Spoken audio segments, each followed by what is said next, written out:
नुकताच महाराष्ट्रामध्ये सध्या जो वैचारिक आणि सांस्कृतिक तात्विक संघर्ष सुरू आहे तो म्हणजे संतांच्या भागवत वारकरी संप्रदायातली घुसखोरी।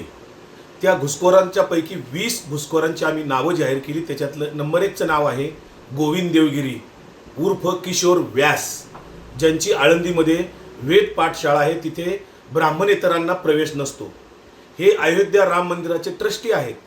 वारकरी संप्रदायात घुसखोरी करून वारकरी संप्रदायाचं वैदिकीकरण करण्याचं काम सुरू आहे।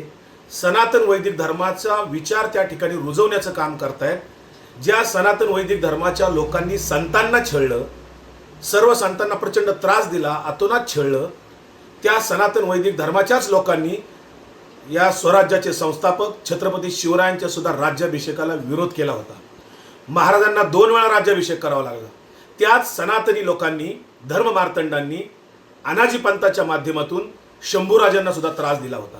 आणि आता सुद्धा संतांचा भागवत वारकरी संप्रदाय हायजॅक करण्याचा त्यांचा प्रयत्न आहे। आज नागपुरात जे गोविंद देवगिरी बोललेले आहेत, मुख्यमंत्र्यांच्या साक्षीने बोललेले आहेत, हे महाराष्ट्रामध्ये ब्राह्मणवाद रुजवण्याचा तो प्रकार आहे, सनातन धर्म रुजवण्याचा प्रकार आहे। सनातन धर्म म्हणजे ब्राह्मणवाद आहे।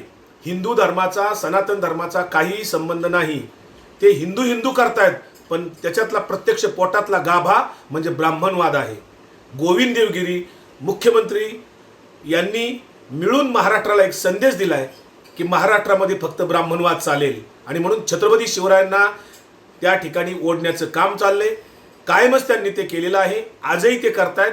त्यांचा आम्ही निषेध करतो। हा सांस्कृतिक दहशतवाद, हा सनातनी दहशतवाद आम्ही मोडून काढल्याशिवाय राहणार नाही। संतांचा भागवत वारकरी संप्रदाय त्यासाठी खंबीर आहे।